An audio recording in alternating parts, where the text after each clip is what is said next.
Mga kababayan, pag-usapan po natin itong inihayag ni Senator Ping Lacson na nagbigay siya ng tinatawag na unsolicited advice over the radio interview sa, I think it was DZMM, na binanggit ni Ping Lacson na dapat wag nang makialam si Marcos Jr.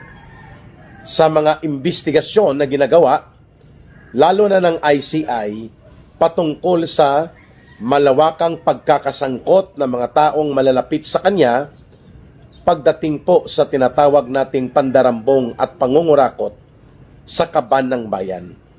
Well, it's too late in the game. Ika nga, no? Matagal na pong alam ng mga mamamayan.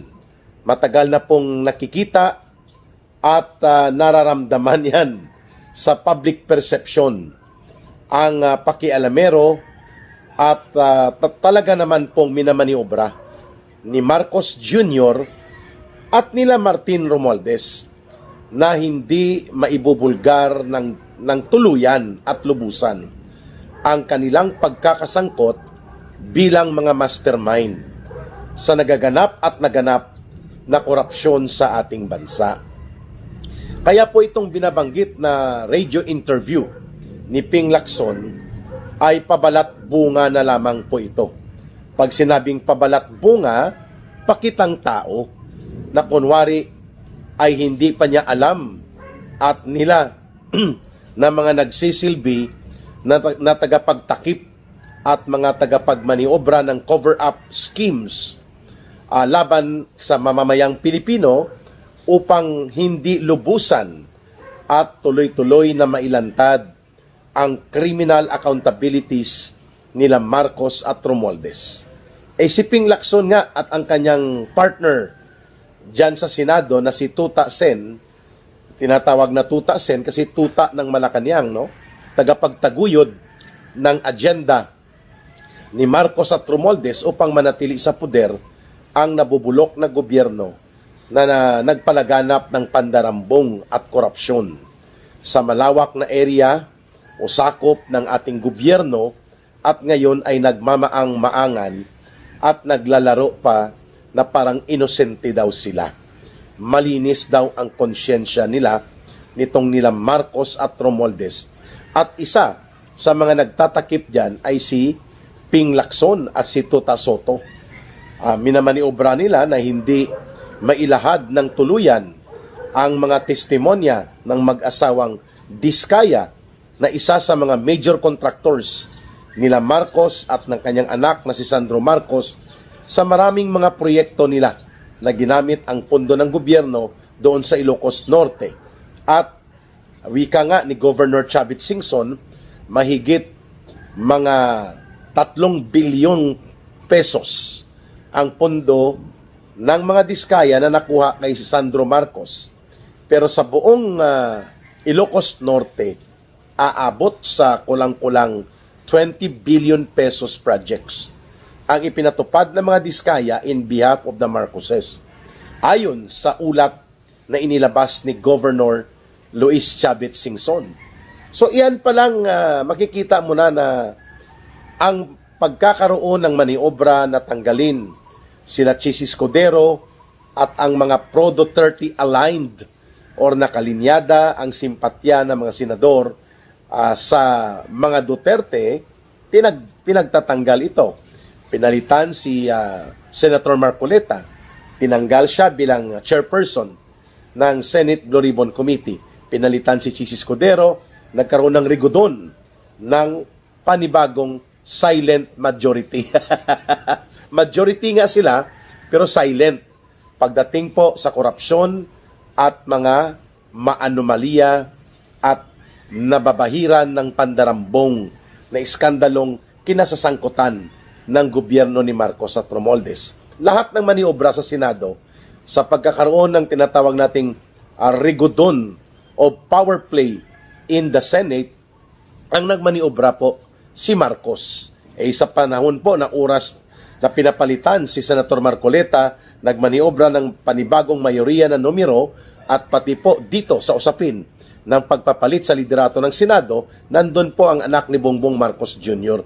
na si Congressman Sandro Marcos, na tinatawag na ngayon, so young and yet so corrupt. Yan na po ang popular na tawag sa kanya ngayon. Notorious na pangalan niya. So, itong ibinunyag na pahayag ni Senator Lacson sa interview niya sa radyo, sa media, ay hindi po bago. Dapat lang talagang hindi makialam si Marcos sa mga kung totoo na mayroong matino at matuwid na investigasyon, sapagkat ang ICI ay dapat po sana independent yan. Pero paano maging independent ang isang so-called independent investigative body kung ang nagbuo niyan, who is none other than Marcos, ang kanyang mga tauhan at alipores ay nandun sa loob at nagpapatakbo ng kunwari independent investigation, kagaya po ni Vince Dizon, na siya naman po ang tinatawag na alter ego o tagapagrepresenta ni Marcos every time may mga galawan at may mga schedule at may mga prosesong ginagawa. Ang ICI, nandyan po nakadikit si Vince Dizon representing Marcos. So, wala pong bigat ng anumang kredibilidad o anumang pointing towards truth itong sinasabi ni Ping Lacson na dapat wag na sanang makialam ang Pangulo sa investigasyon, ay matagal na po siyang nakikialam.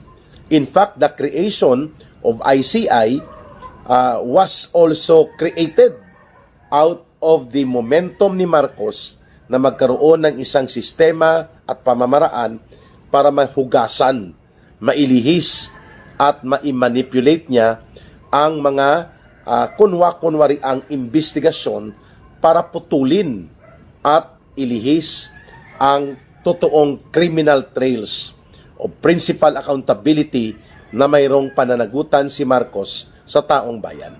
So, dalawang pagkakataon yun ang binabanggit ni Ka Eric. Una, ang regodon at ang mga maniobrahan sa Senado, pinakialaman ni Marcos Jr.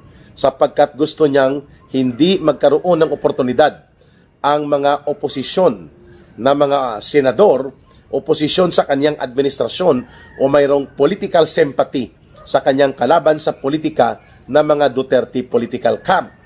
Kaya niya minaniobra at pinakialaman ang liderato, pamunuan at pati na mga komitiba sa Senado and the new realignment ng mga tinatawag nating mayoriya na bloke.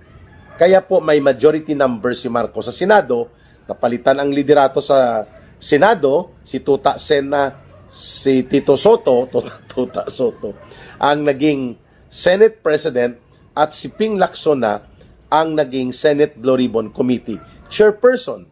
Pangalawa, itong ICI. From the very start, alam natin it was never about investigation.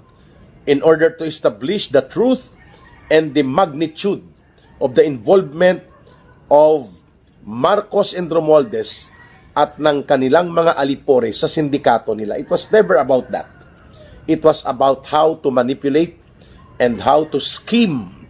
Paano po ilusot na si Marcos at si Romualdez ay mapapawalang sala, hindi maidudugtong sa krimen ng malawakan at malalim na sistema ng pandarambong, lalo na po ang 1.4 trillion pesos na pagkawala at paglustay at pangurakot sa pundo ng flood control projects. Including syempre dyan, ang maniobra na si Sandro Marcos ay hindi rin po maibubunyag.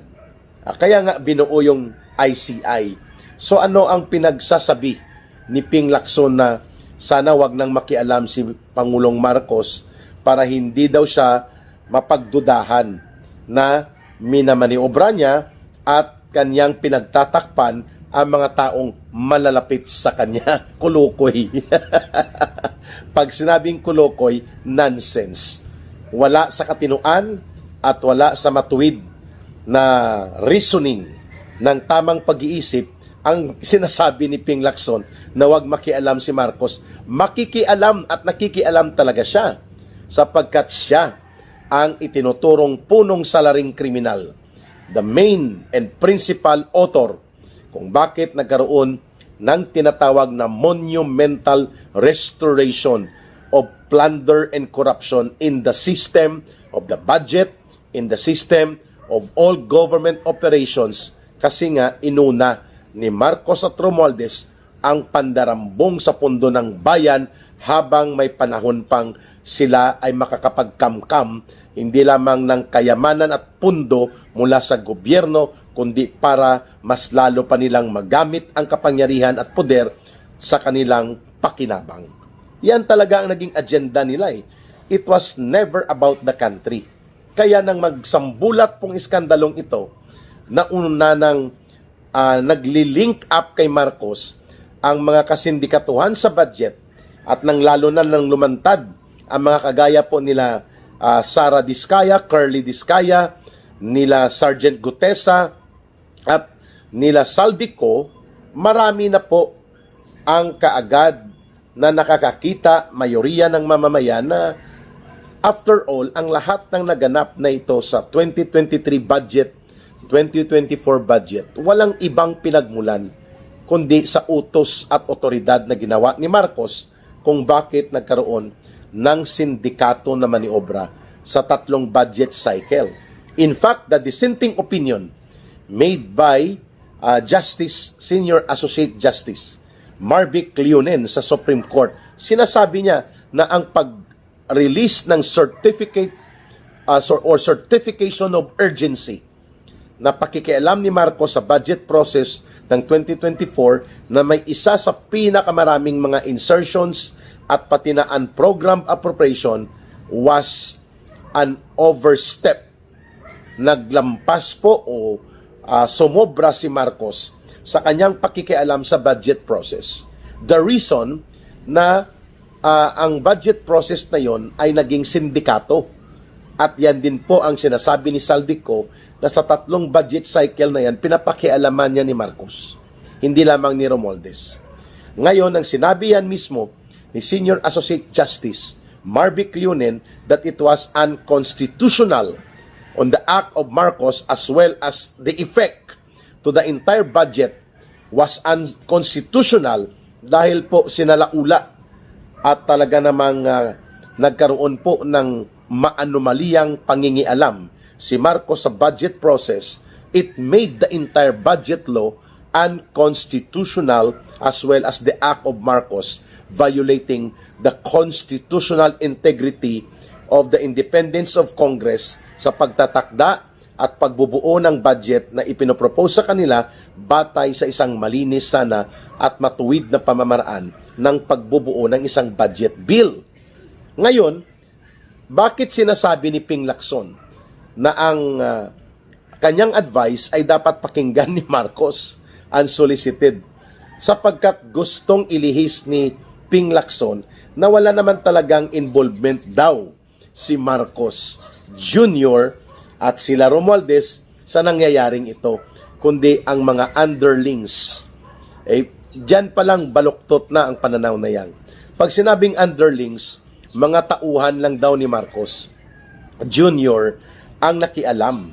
At ganon din po sa kay Martin Romualdez, parang lumalabas na si Saldico lang yan ang dumiskarte. Hindi alam yan ni Martin Romualdez at walang utos yan si Marcos at si Romualdez. Yan po ang konteksto kung bakit sinasabi ni Ping Lacson as if mayroong independent and mayroong hiwalay o mayroong integridad ng pagka-inosente si Marcos at si Romualdez para sabihin ni Ping Lacson na wag na lang kang makialam, wag na kayong makialam para magkaroon na ng katotohanan ang mga sinasabi at mga binabanggit sa investigasyon. Aba, mali po ang pananaw na yan. Baluktot.